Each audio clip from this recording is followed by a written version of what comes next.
सूफ़ी सिलसिला इस्लाम के साथ ही सूफ़ी सिलसिला का भी आगमन होता है। इस्लाम का जो एक स्तरवाद है वह सूफ़ी सिलसिला को आगे बढ़ाने में बहुत ही महत्वपूर्ण योगदान निभाता है। सूफ़ी एक भाईचारे की वकालत करता है, सह अस्तित्व की बात करता है और यह बात करता है कि सभी लोगों के लिए जो मुक्ति का मार्ग है सभी लोगों को मिले, और इस अर्थ में सूफ़ी आंदोलन भक्ति आंदोलन के बहुत ही नज़दीक आ जाता है। सिख धर्म में जो आप लंगर की प्रथा देखते हैं, जिसको आप प्रसाद कहिए या फिर मुफ्त फ्री का खाना कहिए, जो सिख धर्म में दिया जाता है बिना किसी भेदभाव के सभी के लिए, यह परंपरा सूफ़ी से आया है। सूफ़ी लोग भी सामूहिक भोजन दिया करते थे आम आदमी को, और यह परंपरा आपके सिख धर्म में अपना लिया गया। इस परंपरा को सूफ़ी परंपरा के द्वारा जो दिया गया लंगर का जो कॉन्सेप्ट है, यह कॉन्सेप्ट आपके सिख धर्म में भी उसको ले लिया गया। अब आते हैं कि भारत में जो सूफ़ी सिलसिला आगे बढ़ा, भारत में जो सूफ़ी सिलसिला आया, यह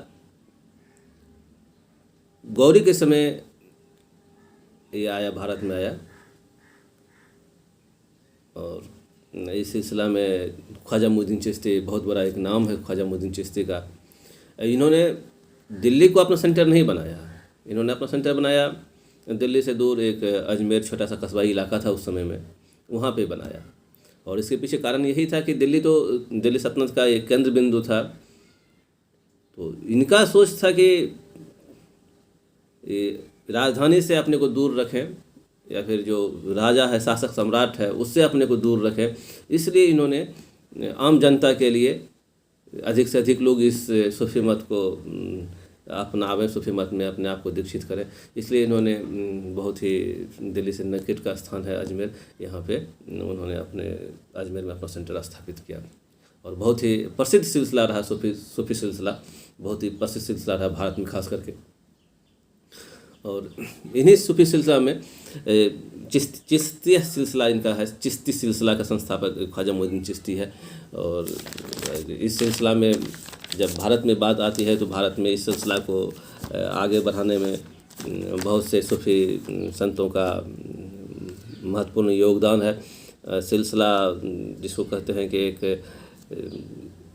एक क्रमबद्ध ढंग से या फिर ब्रांच टाइप में ये लोग सूफ़ी लोग, सबका मकसद एक ही रहा कि कैसे हम सर्वोच्च परमात्मा को प्राप्त करें, कैसे सबों की मुक्ति मिले, और जो इस्लाम जो एक भाईचारे का भावना से इस विश्व में आया, उसको कैसे हम आम लोगों तक इस चीज़ को पहुंचावें।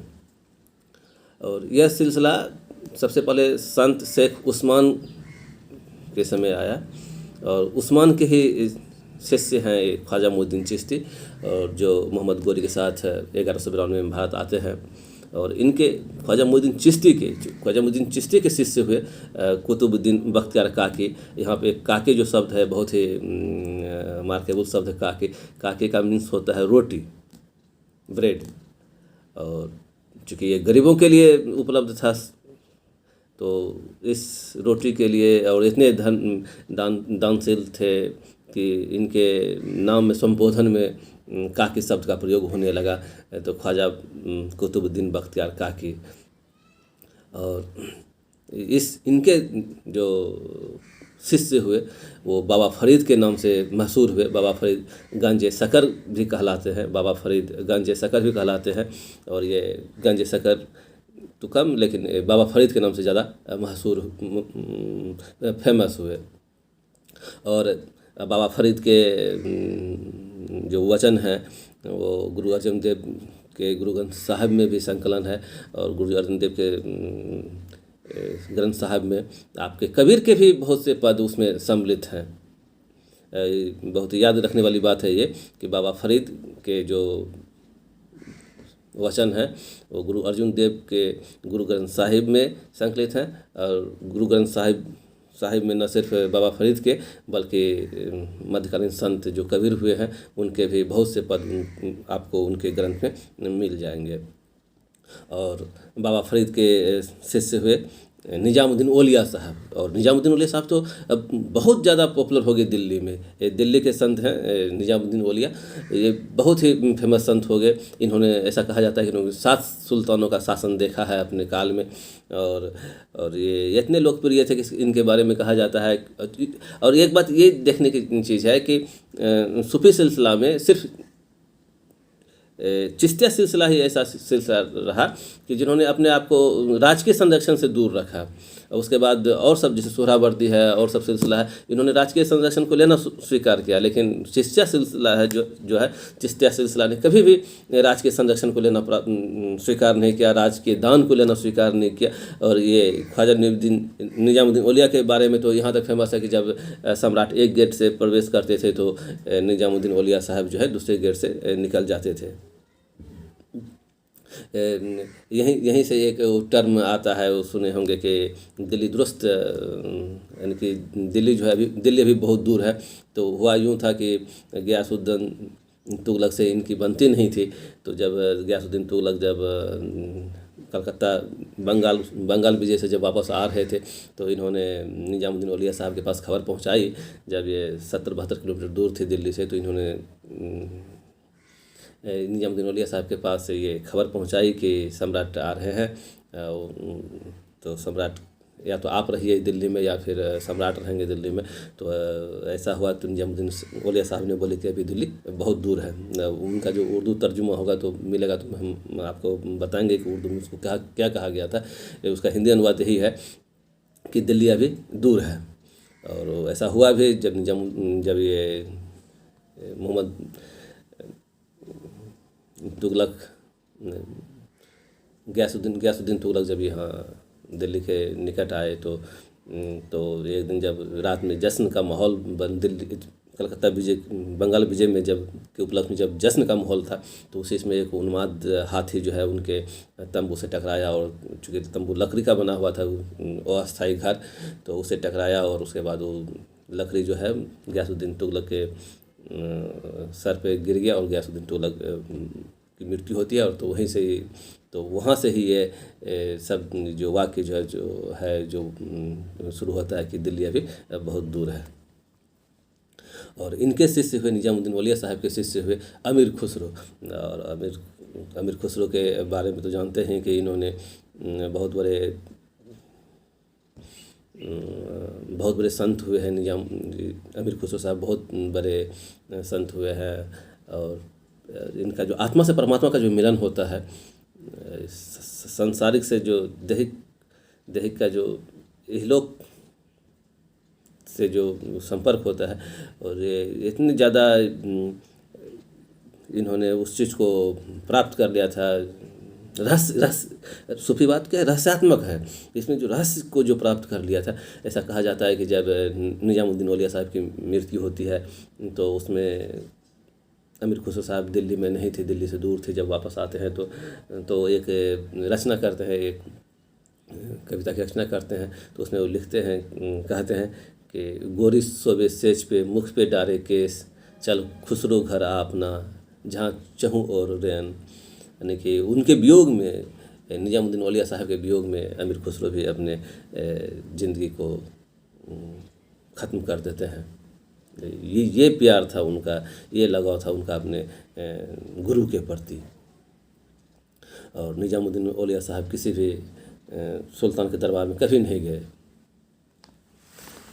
और अमीर खुसरो को सितार, ठुमरी, रुबाइयाँ और पहेलियाँ, इन सब के आविष्कार करने का श्रेय जाता है। और चिश्तिया सिलसिला फिर आगे बढ़ता रहा। और सूफी सिलसिला न सिर्फ उत्तर भारत में बल्कि दक्षिण भारत में भी सूफी सिलसिला फैला। और दक्षिण भारत में सूफी सिलसिला को पहुंचाने का श्रेय जाता है शेख बुरहानुद्दीन गरीब को, जिन्होंने अपना केंद्र दौलताबाद में स्थापित किया। और ये निजामुद्दीन औलिया के शिष्य थे, जिन्होंने दौलताबाद में अपनी खानकाह की स्थापना की दक्षिण भारत में शेख बुरहानुद्दीन गरीब ने। और उत्तर भारत में तो यहाँ आ ही गया। उसके बाद शेख सलीम चिश्ती साहब हुए, जिनकी दरगाह आगरा में है, फतेहपुर सीकरी के आसपास में है ये। और इन्हीं के शेख सलीम चिश्ती के ही आशीर्वाद से जो है जहांगीर की पैदाइश होती है, जहांगीर पैदा होते हैं, और उन्हीं के सम्मान में जहांगीर का एक नाम सलीम भी रखा जाता है। और फतेहपुर सीकरी में अकबर ने शेख सलीम चिश्ती का मकबरा भी बनवाया है। और भारत में बहुत सा सूफी सिलसिला चला, जिसमें कि सुहरावर्दी सिलसिला है, कादरी सिलसिला है, नक्शबंदी सिलसिला है, फिरदौसिया सिलसिला है। तो एक एक करके हम उस सिलसिला के बारे में जानते हैं। तो सुहरावर्दी सिलसिला जो है, सुहरावर्दी सिलसिला का मेन सेंटर जो था मुल्तान था, और इसके जो भारत में जो लोकप्रिय करने का है वो उनका नाम है बहाउद्दीन जकारिया। बहाउद्दीन जकारिया साहब सुहरावर्दी सिलसिला को भारत में लोकप्रिय किए। और ये भी आता है कि बहाउद्दीन जकारिया ने कुबाचा की आलोचना की थी, जो तथा इल्तुतमिश का उसने समर्थन किया था। इल्तुतमिश का उसने समर्थन किया था, और इल्तुतमिश ने इससे खुश होकर बहाउद्दीन जकारिया को शेख उल इस्लाम की पदवी दी थी। क्या कि इल्तुतमिश ने शेख उल इस्लाम की पदवी इसको बहाउद्दीन जकारिया को दी। और सुहरावर्दी सिलसिला से एक नया सिलसिला निकला, जिसको हम फिरदौसिया सिलसिला कहते हैं, जो पूर्वी भारत खास करके बिहार में बहुत ही लोकप्रिय हुआ। और इसके प्रमुख संत हैं संत हजरत सफरुद्दीन अहया मनेरी। और मनेरी जो है पटना के पश्चिम में है, जो कि सुहरावर्दी का बहुत बड़ा सेंटर है ये। और इन अहया मनेरी साहब ने, हजरत सफरुद्दीन अहया मनेरी, इन्होंने एक पत्रों का संकलन भी जारी किया, जो मकतूबात के नाम से जाना जाता है। मकतूबात के नाम से जाना जाता है। आप बीपीएससी पीटी में शायद पूछ सकता है ये कि मकतूबात क्या है। तो मकतूबात जो है फिरदौसिया सिलसिला के संत हजरत सफरुद्दीन अहया मनेरी की पत्रों का संकलन है, जो कि मकतूबात कहलाता है। उसके बाद आते हैं कादरी सिलसिला में। कादरी सिलसिला को अब्दुल कादिर जिलानी ने फेमस किया, जो बगदाद के थे, और शेख अब्दुल कादिर ने इसको भारत में फैलाया। कादरी सिलसिला का सबसे प्रमुख संत शेख मीर महमूद मियाँ था, जिसको आप मियाँ मीर भी कह सकते हैं। और इन्होंने शाहजहाँ का जो बड़ा पुत्र था वो दारासी को कादरी सिलसिला को मानने वाला था। जहाँ शाहजहाँ का जो बड़ा पुत्र था दारासी को, वह इस फिर कादरी सिलसिला का अनुयायी था। और कादरी सिलसिला के लोगों को गाना बजाना पसंद नहीं था, जबकि आप देखते हैं कि चिश्ती सिलसिला में कव्वाली है, बहुत बड़ा देन है कव्वाली, सूफी संतों का बहुत बड़ा देन है कव्वाली।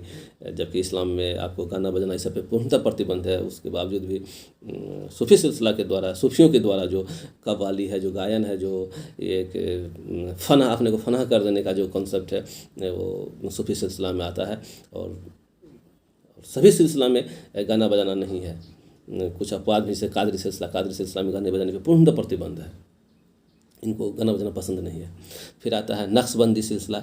नक्शबंदी सिलसिला को भारत में लोकप्रिय करने का श्रेय जाता है ख्वाजा वकीबिल्लाह को।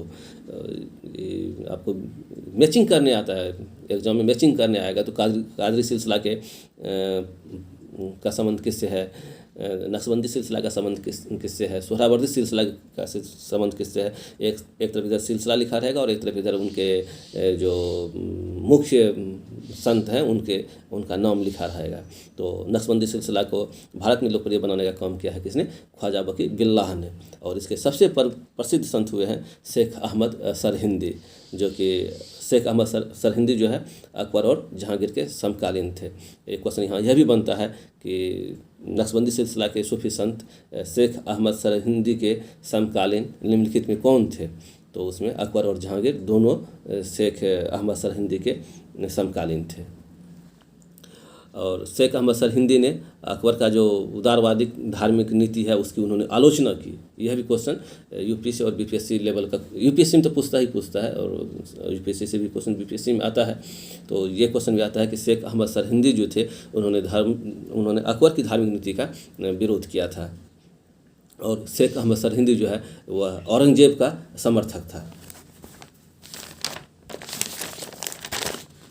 और नक्शबंदी सिलसिला को कट्टरपंथी सिलसिला भी कहा जाता है, जो शरीयत पे बहुत ज़्यादा जोर देता है। आप जानते हैं कि शरीयत इस्लाम का एक अंग है शरीयत, उसकी व्याख्या करता है वो शरीयत। और शरीयत क्या था, वो संगीत विरोधी था। तो इस तरह से नक्शबंदी सिलसिला जो है वह संगीत का भी विरोधी था, और इन्होंने एक ईश्वरवाद के सिद्धांत को चुनौती दी। और फिर एक अंतिम सिलसिला है सत्तारी सिलसिला, और सत्तारी सिलसिला को भारत में शाह अब्दुल सत्तार ने लोकप्रिय बनाया, और इसका सेंटर था जौनपुर, यूपी, जौनपुर, बंगाल और दक्कन। और एक संत और हुए ये हजरत मोहम्मद गौस, ये ग्वालियर के थे, और संगीत सम्राट तानसेन जो है ये मोहम्मद गौस के शिष्य थे। और एक सिलसिला और आता है जिसको ऋषि सिलसिला कहते हैं। ऋषि सिलसिला का संबंध कश्मीर से है, यह भी महत्वपूर्ण क्वेश्चन है। ऋषि सिलसिला का संबंध जो है कश्मीर से है, और हिंदू में खास करके ललदेव हुए, जो महिला है ललदेव हुई, और फिर वो शेखो आलम साहब हुए जो कि ऋषि परंपरा को कश्मीर में जिंदा रखे। फना एक शब्द आया था, फना का अर्थ होता है अपने को शून्य में विलीन कर देना, अपना अस्तित्व को ख़त्म करना। कि शून्य का जो सिद्धांत है कि हम कुछ हैं ही नहीं, सिर्फ शून्य में भटक रहे हैं, वो शून्य, अपने को शून्य कर देना फना कहलाता है। और 720 ईस्वी में मोहम्मद बिन कासिम ने सिंध पे हमला किया था, और वहीं से सिंध विजय की शुरुआत होती है 720 में। और दक्षिण भारत में भी संत हुई, जो अंडाल कहलाई और रबिया कहलाई। ये दो संत दक्षिण भारत के संत हैं, महिला संत हैं, अंडाल और रबिया। थैंक यू, आपने मेरे वीडियो को देखा। अगर आपको वीडियो पसंद आता है तो आप इसको लाइक करें, सब्सक्राइब करें। धन्यवाद।